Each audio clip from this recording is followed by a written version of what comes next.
Welcome to our channel. Today we how to disable SMS permission for WhatsApp on Android, beginner guide step by step clearly. Open your Android device's settings. Scroll down and tap on apps or applications. Locate and select WhatsApp from the list of installed apps. Once in the WhatsApp app settings, tap on permissions. You will see a list of permissions that WhatsApp has access to. Look for SMS in the list of permissions. Tap on SMS to access its permission settings. You will see options for allowing or denying the SMS permission. Select Deny to disable SMS permission for WhatsApp. Once denied, exit the Settings menu. You have successfully disabled SMS permission for WhatsApp on your Android device.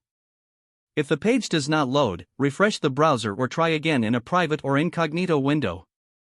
Make sure you are using the correct email address, then retype it carefully to avoid small typos.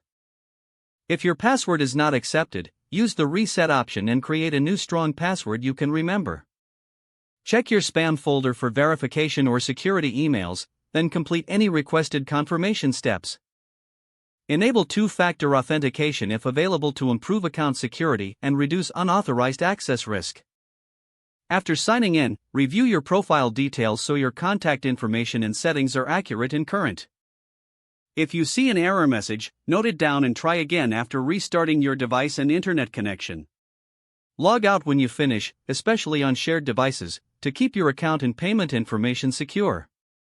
If the page does not load, refresh the browser or try again in a private or incognito window. Make sure you are using the correct email address, then retype it carefully to avoid small typos.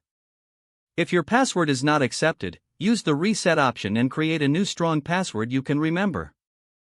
Check your spam folder for verification or security emails, then complete any requested confirmation steps. Enable two-factor authentication if available to improve account security and reduce unauthorized access risk. After signing in, review your profile details so your contact information and settings are accurate and current.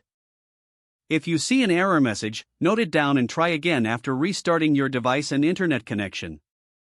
Log out when you finish, especially on shared devices, to keep your account and payment information secure.